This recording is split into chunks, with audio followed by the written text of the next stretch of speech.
여러분, 예전 고전 영화인데요, 쿼바디스라고 하는 영화를 보면 네로 황제가 로마의 네로 황제가 광적으로 우리 초대교회 성도들을 박해할 때 그 장면, 여러 장면이 나오는데 그 중에서 이 박해를 받고 있던 그래서 뿔뿔이 흩어지고 도망다니는 그런 크리스천들이 딱 봤을 때 자기들이 형제 같아요. 믿음의 형제 자매 같아요. 그러면 서로 길바닥에다가 물고기를 이렇게 딱 그렸다가 빨리 지워내는 그런 장면이 수차례 나옵니다. 자, 왜 이 초대교회 성도들은 물고기를 그렸을까요? 그리고 성경에 보면 의외로 물고기 얘기가 많이 나옵니다. 제자들의 물고기를 잡는 어부였다는 얘기, 사람 낳는 어부 얘기를 합니다. 요 기독교 문화는 아직이 아니죠. 우리나라에 들어오지 않았는데, 미국에서 고난주간인 피날레가 되는 마지막 이 성금요일 날, 미국 사람들, 특별히 흑인 사람들은 100% 물고기를 먹습니다. 성금요일 날 우리는 금식을 하잖아요.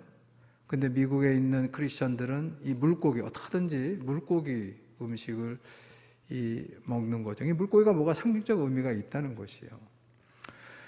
자, 왜 그들은 물고기를 바닥에 그렸다 지웠을까?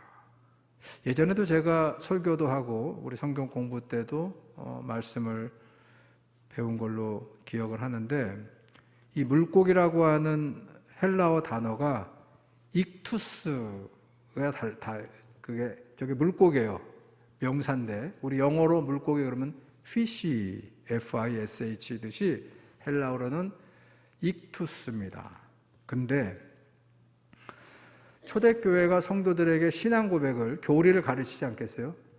세례를 베풀려면, 교회에 오면 교리 문답을 가르칠 때 가장 기본이 되는 신앙 고백이 뭐냐면, 예수 그리스도는 나의 구주이시며 하나님의 아들이십니다. 동의하시죠? 어렵지 않죠? 내 주, 이때 쟤는 구주예요. 구주 예수 그리스도는 하나님의 아들이십니다. 저게 가장 기본적인 기초신앙 고백인데, 저 고백을 헬라어 문장으로 만들면, 단어를 배열하면 이렇게 됩니다. 띄워주실래요? 이예수 크리스토스. 예수라고 안 읽어요. 헬라어는 이예수예요. 앞에 I처럼. 저거는 예수 그리스도입니다. 이름이에요. 이예수 크리스토스. 예수 그리스도지요. 테우 그러면 소유격으로 하나님의. 테오스 그러면 하나님인데 저게 뒤에 어미가 오유로 바뀌면서 소유격이 되거든요. 테우 휘오스 그러면 이게 아들입니다. 그러니까 하나님의 아들. 소테르 그러면 저게 구주라는 뜻이에요. 그러니까 저걸 다 조합해 보면 예수 그리스도 하나님의 아들은 소테르, 우리의 구주이시다. 신앙 고백이죠. 근데 저게 제가 지금 문장을 쓰면서 앞에 첫 번째 알파벳을 파란색으로 했죠. 저게 이니셜이라고 하잖아요. 가장 먼저 나오는 이 5 낱말에 저 이니셜을 뽑아내면 그러면 옆에 익투스가 되는 거예요. 자, 그러니까 성도들이 물고기를 그렸는데 그게 단순한 익투스 물고기가 아니고 저거 뭐를 얘기하는 거예요? 예수 그리스도가 나의 구주이시며 하나님의 아들이시다라고 하는 신앙 고백을 고백한 거예요. 초대교회 성도들이 로마 제국에서 박해를 받을 때 자기의 신앙을 증명하는 2가지 방법. 그게 뭐냐면, 하나는 물고기를 그리는 것이고, 근데 물고기가 아니라고 그랬죠. 신앙 고백을 합니다. 그리고 이어서 그 고백 때문에 순교의 길을 가는 것이 초대교회 성도들의 모습이었어요. 요즘은 잘 볼 수 없는데 한동안 한 10여 년 전, 한 20여 년 전에 이렇게 보면 우리 교회에 이렇게 운전을 하다 보면은 앞에 이렇게 차가 가는데 그 앞차에 뒤 범퍼나 아니면 유리 같은데 거기에 물고기 스티커를 붙이고 다니는 그런 분들이 많았어요. 이게 유행처럼 그렇게 번졌는데, 그 뭐를 얘기하는 거죠? 내가 크리스천입니다 라고 하는 표식을 자기 차에다 하는 거죠. 지금도 많은 교인들이 목걸이를 좀 하러 가면, 금목걸이나 뭐 이렇게 보석을 하러 가면, 그러면 뭘로 할까 고민하다가 많은 분들이 십자가 목걸이를 걸고 싶어 하고 하고 다닙니다. 우리 남신도들 같은 경우에도 이렇게 양복 재킷에다가 십자가 그렇게 배지를 달고 다녀요. 다 뭐죠? 내가 교회 다니는 성도고 크리스천이다는 것을 표현하는 방법이죠. 자, 그런데 이런 장신구로도 내가 크리스천이라고 하는 그런 표현을 하는 거지만, 정말로 우리가 하나님의 성도고 자녀라고 하는 것을 증명하며 살아가는 게 성도들의 신앙의 어떤 목표이기도 하죠. 예전에 박해가 심했을 때, 박해를, 예수를 고백하고 예수를 포기하지 않으면, 그러면 그 성도들은 뭘 하죠? 고초를 당하고 죽음을 맞이할 수도 있습니다. 박해 때 성도들이 죽음으로 자기의 신앙 고백을 증명했다면, 지금은 뭘로 우리가 신앙을 증명할 수 있을까요? 물론 그거 배지를 다는 것도, 목걸이를 차는 것도 한 표현 방법이겠습니다만, 저는 요즘 시대에는 우리들의 삶으로, 그 무엇보다도 성도들의 삶으로, 그리고 이 땅에 있는 모든 교회들이 그 교회들의 어떤 존재 방식으로 우리가 하나님의 자녀이고 우리의 신앙을 세상에 증명해내야 된다. 자, 그러기 위해서 우리는 늘 하나님 말씀을 주목해야 되는데요. 오늘 우리가 함께 읽은 이 요한복음 본문에서 예수께서 제자들에게 아주 중요한 가르침을 주는 그런 말씀인데요. 자, 이것을 주석학자들은 이 요한복음 13장 본문을 고별 강화라고 합니다. 고별, 이별하는 거죠. 마지막 이별을 하는데 강화예요. 이 강자는 가르칠 강자죠. 우리가 대학을 가면 중고등학교 때까지 수업을 들어간다고 얘기하지만, 우리 대학생들은 뭘 들어간다고 그러죠? 강의를 듣는 거예요. 그런 뜻입니다. 강화. 서로 대화 형식으로 주님께서 제자들을 또 우리들을 가르치시는 마지막 고별 강화인데, 마치 유언처럼 굉장히 중요한 본문의 말씀이 이 요한복음 13장이라는 것이요. 자, 이 고별 강화의 가르침은 단순히 말씀으로 강의하신 게 아니에요.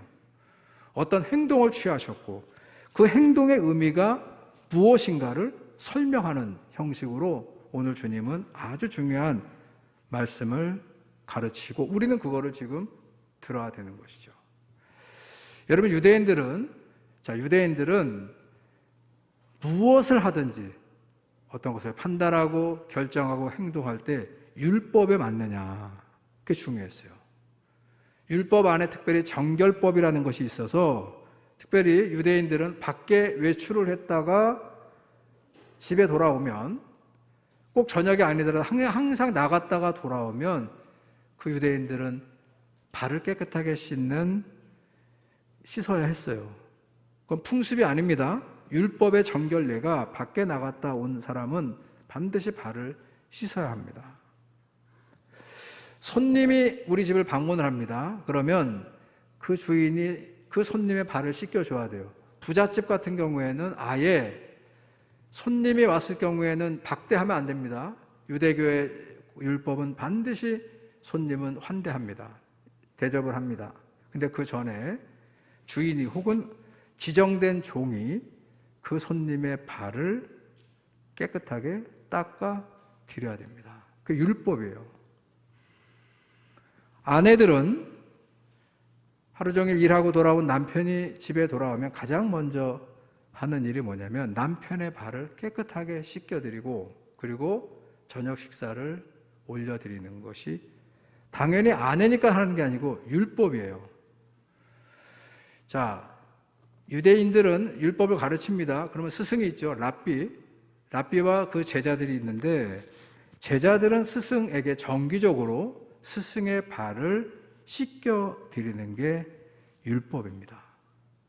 그런데 그 반대의 경우는 율법이 허락하지 않았어요. 자, 그 반대의 경우 아시죠? 남편이 아내를, 주인이 종을, 또는 스승이 제자의 발을 씻겨줄 수 없어요. 그거는 율법이 엄격하게 금합니다. 자, 그런데 오늘 본문으로 와서 보시기 바랍니다. 자, 오늘 이야기에 고별강화라고 했는데 우리가 함께 읽었습니다만 어떤 일이 벌어지고 있습니까? 예수님이 제자들의 발을 씻겨주시려고 합니다. 자, 어때요? 율법에 맞아요? 자, 율법은 정결례에 따라서 발을 씻겨주게 돼 있는데 그게 아까 그랬죠. 거꾸로는 안 된다고 그랬죠. 제자가 스승을 닦여드려야 되지 스승이 제자의 발을 씻겨드리는 게 된다고요? 안 된다고요? 안 되는 거예요. 그래서 베드로가 펄쩍 뛰는 겁니다. 오늘 본문의 8절을 보시기 바랍니다. 자, 함께 읽은 본문의 8절을 보게 되면 앞이죠. 그 앞에 발을 씻는 얘기가 나와요. 우리 13장의 8절을 보게 되면 자, 뭐라고 그러죠? 베드로가 이르되 내 발을 절대로 씻지 못하십니다.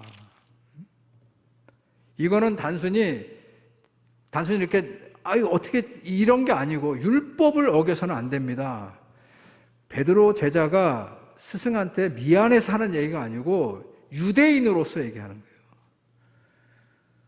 간청하는 게 아니에요. 어떻게 스승이 돼서 율법을 어길 수 있느냐고 지금 예수님의 이 결정에, 이 돌발 행동에 뭐 하는 거예요? 유대인의 입장에서 지금 어떻게 이런 일을 하실 수 있습니까? 라고 그런 강력한 반응을 지금 제자 베드로가 보여주고 있는 것이요. 자, 거기에 대해서 예수님도 강경하시죠? 예수님이 강력하게 요구하는 안 된다고 하는 그 베드로를 제자들을 무력화시키고 베드로만 그랬겠습니까? 12제자가 다 그랬을 것이라고요. 그런데 그거를 무력화시키고 기어이 주님은 제자들의 발을 씻겨 주신다는 거예요. 왜 그랬을까요? 자, 이렇게 율법이라고 하는 상황이다. 율법에 이게 엄격하게 금하고 반드시 행해야 된다 하는 그런 맥락으로 제가 이 상황을 설명드리니까 조금 이게 단순한 얘기가 아니죠. 굉장히 뭔가가 있는 파격적인 이런 행위를 왜 주님은 하셨을까? 즉 율법을 깨뜨리는 행위를 하셔서 과연 뭐를 제자들에게 가르치려고 하셨을까? 근데 그 이유를 예수님 분명히 밝히고 있어요. 자, 뭐라고 그러느냐? 오늘 본문 아닙니다만 14절을 보시기 바랍니다. 14절. 자, 거기에 뭐라고 되어 있죠?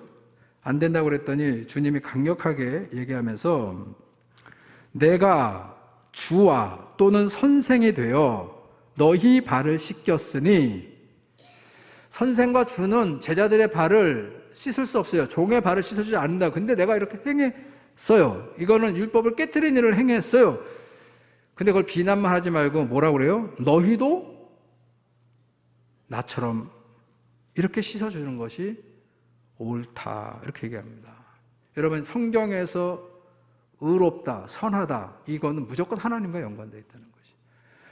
지금 예수님의 가르침은 내가 율법을 반대되는 것으로 너희들을 사랑하고 섬기고 깨끗하게 씻겨주는 것이 옳다. 이거는 뭐냐면 누구의 뜻이라는 얘기예요? 이게 새 시대의 하나님의 뜻이라는 것을 지금 제자들에게 말씀하고 있는 것이요. 본을 보이라는 것이에요. 본. 스승으로서의 본을 반드시 보아야 된다. 사랑은 누가 누구에게만 하는 게 아니고 서로 하는 것이 새 계명이라는 주님의 가르침이라는 것이요. 우리 전쟁에 나면 군인들이 전쟁터에 나가서 싸웁니다. 지금도 이제 러시아와 우크라이나가 마지막 이제 휴전을 앞두고 있는 것 같아요. 지금 러시아가 우리 뉴스에 안 나오고 있는데 융단 폭격을 해가지고 우크라이나 군에 제가 엊그제 들은 제 이제 해외 정보 엄청나게 좀 죽고 있어요. 왜냐하면 지금 미국이 모든 걸 끊었거든요.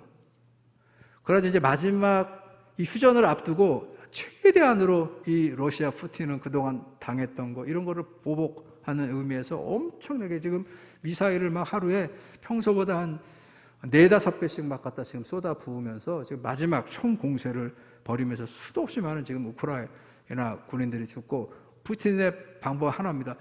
무조건 항복하라는 거거든요, 지금. 그리고 미국은 또 약간 팔짱 끼고 하여간 대충 정리하자 이렇게 하는 그런 분위기. 어쨌든 지금 전쟁에 얼마나 많은 젊은 이들이 죽어가는데, 근데 전쟁에 나면 이제 고지를 앞두고 서로 막 탈환을 하고 사수를 하고 뭐 이렇게 싸울 거 아니겠어요? 그런데 그때 그 치열한 전투가 벌어졌을 때 가장 많이 죽는 그런 계급들이 있어요. 직분이 있어요. 근데 누굴까요?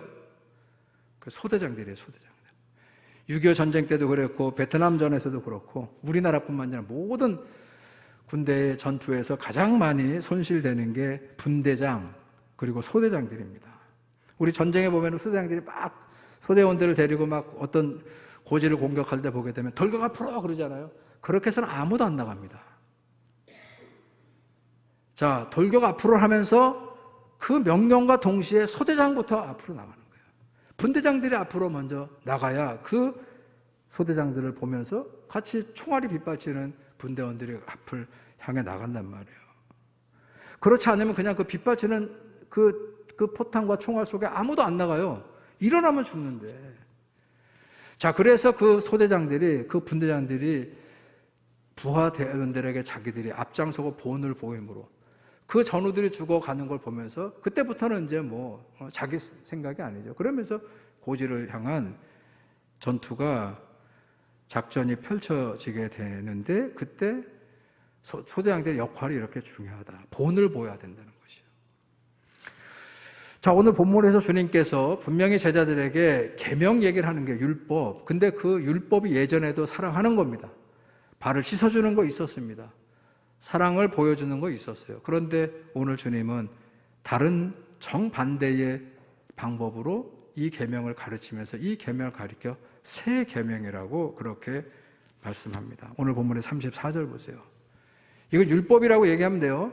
자, 계명 혹은 율법을 너에게 주는데 근데 그냥 율법이라고 얘기하지 않고 다 알아요. 그런데 새로운 율법을 너희에게 주노니 어떻게 하라고요? 서로 사랑하라는 것이요. 율법이 정하고 있는 특정인이 특정인을 사랑하는 게 아니고 종이 주인의 발을 씻는 게 아니고 아내들이 남편, 제자들이 스승의 발만 씻겨주는 게 아니고 오늘 예수님이 제자들의 발을 씻겨준다는 것은 앞으로 이 새 계명은 어떻게 하라는 겁니까? 남편들이 아내의 발을 씻겨줘야 되고 종이 주인의 발을 씻겨주어야 하고 이게 주님께서 제자들에게 또 우리들에게 선포하신 새로운 율법의 계명이라는 것이요. 자, 그런데 왜 주님께서 새 계명 맞죠? 근데 이 새 계명의 의미가 뭘까? 자, 헬라어를 보게 되면 새로운이라고 하는 형용사가 새로운이라고 하는 단어가 두 개가 있는데 하나는 네오스라는 단어고요. 또 하나는 카이오스라는 단어입니다. 근데 이 둘이 차이가 있어요. 똑같이 new, 새롭다는 의미인데 네오스라고 하는 거를 쓰면 어떤 의미냐면 이전에 전혀 없었던 거예요. 내가 가지고 있지 않았던 거예요. 그런데 새로 구입해서 갖게 된 것을 말할 때 네오스를 씁니다. 가령 예를 들어서 신발이 다 해졌어요. 그래서 새로운 신발을 삽니다. 그럼 그 신발은 내가 새롭게 돈을 주고 구입해서 신는 거잖아요. 그러니까 새 신발이잖아요. 그럴 땐 네오스예요.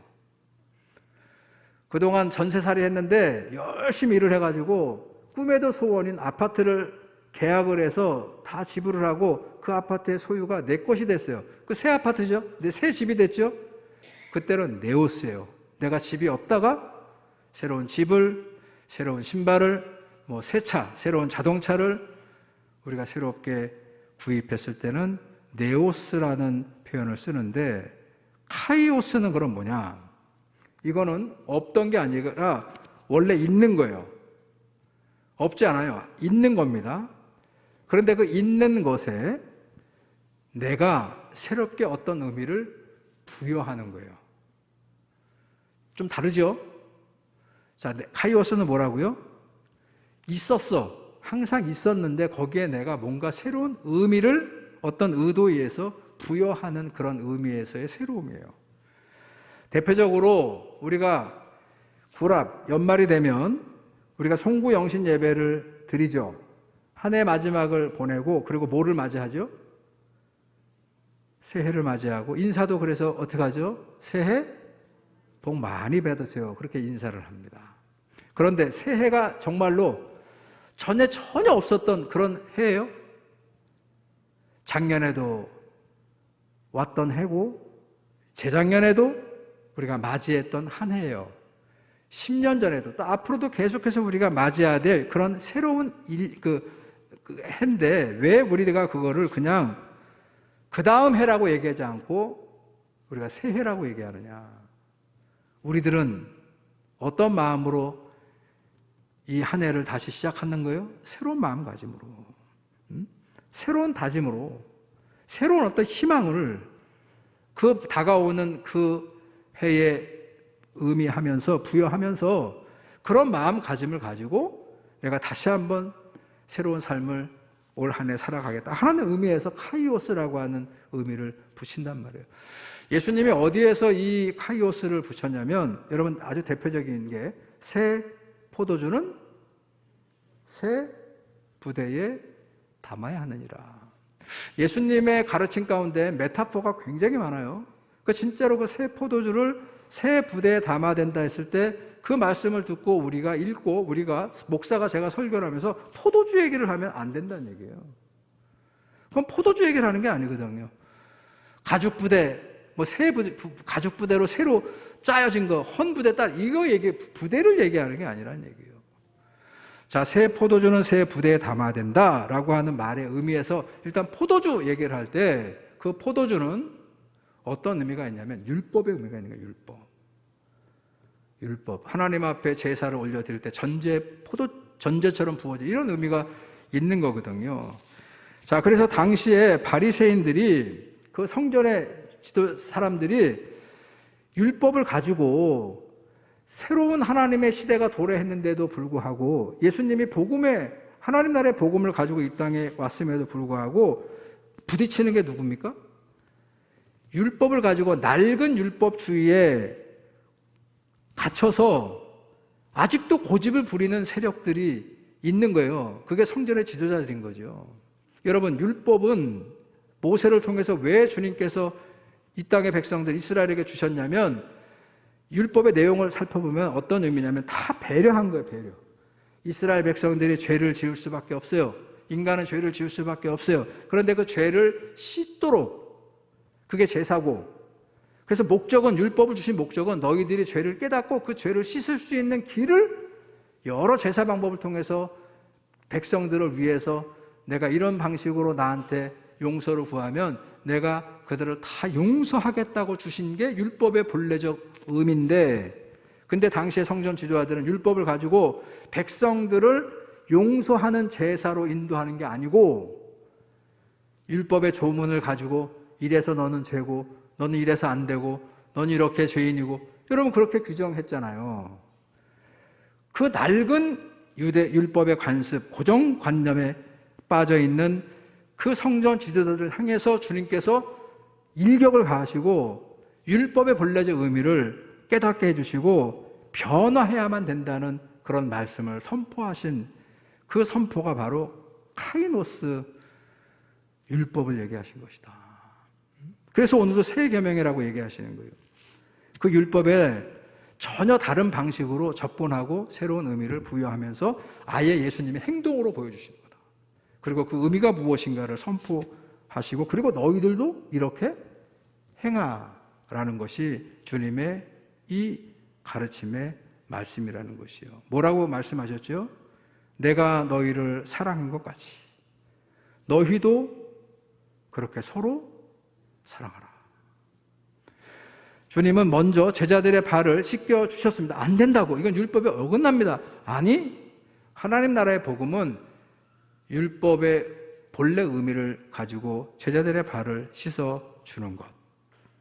그리고 중요한 건 스승이 제자의 발을 씻어준 것이 중요한 게 아니고 내가 이렇게 한 것처럼 너희도 모든 사람들의 발을 씻어주라는 바로 그 가르침.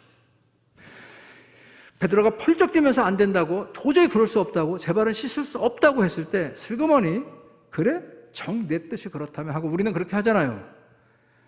아유, 그러면 우리 관행에 저 같은 경우 그러거든요. 목사님 그거 우리 전주중앙교회는 이렇게 해왔거든요 하고 얼마나 많은 분들이 저한테 강요하면 제가 하나님 말씀의 뜻은 이거거든요 하고 싸움이 나니까 그래요?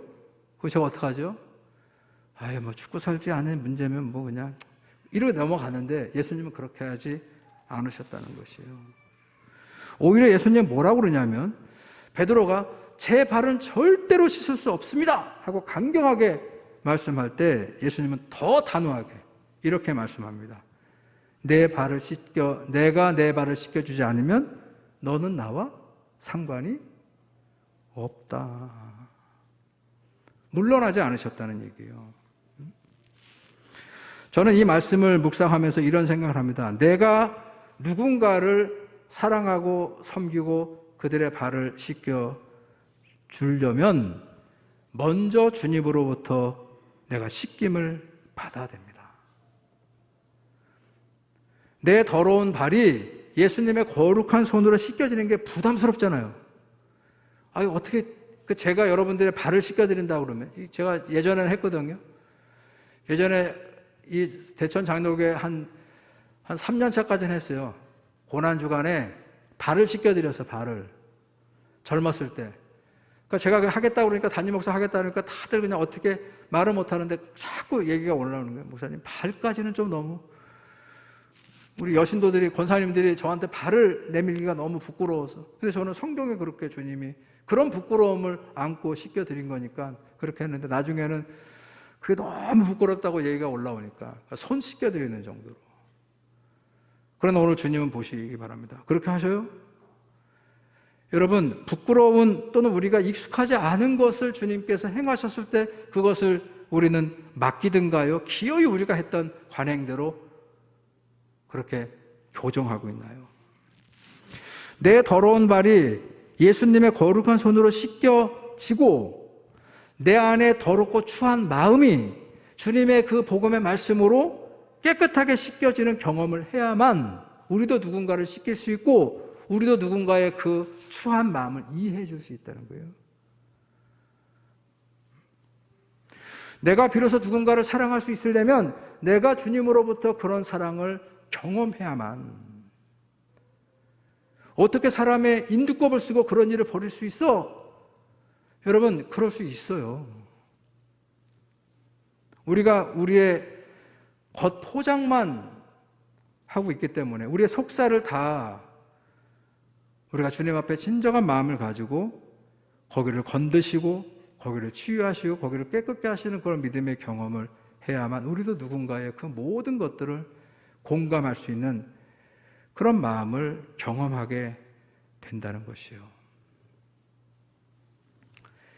자, 미국의 국립공원에를 가면 진짜 산이 깊어요. 우리나라 이제 속리산 이런 거하고는 좀 비교가 되지 않고요.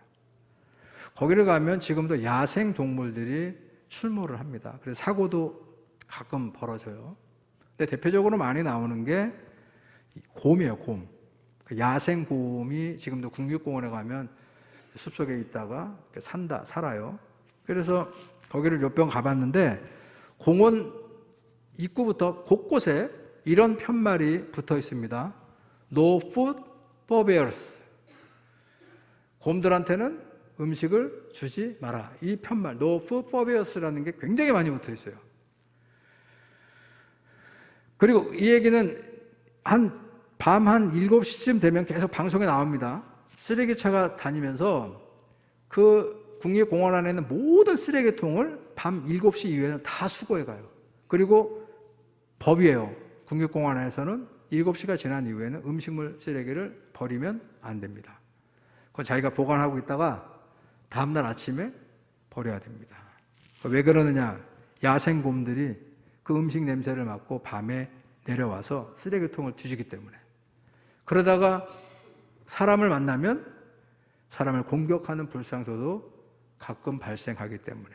근데 그게 진짜 이 쓰레기통을 수거해가는 목적이 아니에요. 그런 일이 있는데 그보다는 그 쓰레기통을 수거해가고 밤 7시 이후에는 음식물을 밖에 버리지 말라는 것은 진짜 이유는 야생곰들을 위해서요. 라는 거예요. 곰이 버려진 내려와서 배가 고프니까 이제 막 사냥을 하다 못하면 음식을 찾아서 이렇게 이제 공원으로 사람들이 그 수경 근처로 내려와가지고 음식을 찾아 먹다 보면 거기에 길들여진 곰들이요. 야생에서 자기의 생존을 향해서 어떤 삶을 사는 게 아니고 이 익숙하게 내려와서 쓰레기통을 뒤져가지고 음식을 먹는 것으로 생존하면 맛을 보태리면 야생에서 생존할 수가 없다는 것이에요. 여러분 아시죠? 야생의 동물의 왕자가 그 사자죠. 사자는 10번을 먹이를 공격을 하면 한 번 성공한다잖아요. 아니 사자는 10번 다 성공해야 되는 거 아니야? 이런 거예요. 사자는 물론 배가 고파서 먹이를 자기 같이 그 군집생활 하니까 먹이를 위해서 달려가서 그 먹이를 쫓는데 거꾸로 먹이 입장에서는 잡히면 죽는 거예요. 끝나는 거예요. 그러니까 누가 더 절박하냐는 거예요. 사자도 배가 고파서 사냥을 하느라고 막 자기의 모든 걸 에너지를 쏟아붓겠지만 그 사자에게 쫓기는 그 어떤 동물도 이거는 먹이를 구하는 사자의 절박함과는 비교할 수 없는 뭡니까? 이거는 사투를 벌이고 이건 붙잡히는 즉시 죽는 거니까 그렇게 도망을 가니까 그 싸움에서 사생결단을 하고 도망가는 동물과 배가 고파서 공격하는 사자 가운데 누가 이길까요? 여러분 그 사자의 공격으로부터 여러분 사투를 벌이면서 도망가는 그 동물들이 살아날 확률이 더 많다는 거예요. 그래서 아시죠? 사자가 야생 그 정글에서 가장 많이 죽는 첫 번째 이유가 뭐라고요? 굶어 죽어요. 굶어서 사자는 죽는 거예요. 자, 그런 것처럼 야생 곰도 야성을 상실해버리면 생존을 못하는 거예요. 제가 왜 이 말씀을 드리냐면 우리 크리스천들, 교회, 여러분 성도와 교회는 세상에서 사는 방식으로가 아니고 세상에 살지만 그 안에서 하나님의 자녀와 백성으로 살아가는 우리의 모습이 있다는 것이에요. 그 모습을 잃어버리는 순간 여러분 그 성도의 신앙은 박제되어 있는 것, 여러분 그 교회는 능력을 상실한 그런 그냥 사람들의 모임으로 전락할 확률이 많다는 거예요. 예전에는 교회가 세상에서 어떤 사고가 나고 많은 어려움을 겪고 그리고 막 어떤 사고가 벌어지고 그래서 수해가 나고 막 이렇게 되고 어디에 막 불이 나가지고 거기가 다 사람들이 집도 잃고 어려움을 겪고 그러면 온 교회들이 그걸 놓고 기도하고 그리고 그들을 돕기 위해서 십시일반해서 그래서 그 아프와 어려운 사람들의 아픔과 슬픔과 고통을 공감하는 공감 능력이 있었어요. 누가 뭐라 하지 않더라도. 자, 그것이 바로 우리가 하나님의 자녀인 크리스천이라고 하는 것을 증명할 수 있는 길이기 때문에 그랬어요. 오늘 주님께서 바로 그 가르침을 제자들에게 또 오늘 이 강단을 통해서 우리들에게 가르쳐 주십니다. 오늘 본문의 마지막 절, 너희가 서로 사랑하면 이로써 모든 사람이 너희가 내 제자인 줄을 알리라. 여러분 우리의 삶을 통해서 우리가 주님의 제자이고 하나님의 사랑하는 백성들인 것을 증명하는 일에 애쓰고 수고하는 그런 성도의 삶을 사는 우리 모두가 되고 우리 전주중앙교회가 되기를 축원합니다. 좋으신 하나님, 오늘 주님의 고별 강화, 유훈과도 같은 그 가르침, 율법을 지키는 것이 중요한 것이 아니고 새로운 율법을 깨닫고 본을 보이는 것, 그것을 따라서 섬기고 베풀고 실천하는 그 삶을 제자들에게 가르치는 이 말씀을 저희들이 들으며 모든 이들의 아픔에 함께 공감하는 그런 믿음을, 섬기는 그런 믿음의 본을 우리 성도들이, 우리 전조중앙교회가, 이 땅의 모든 교회가 회복할 수 있도록 하나님 우리를 도와 주시옵소서. 예수님의 이름으로 기도드렸습니다.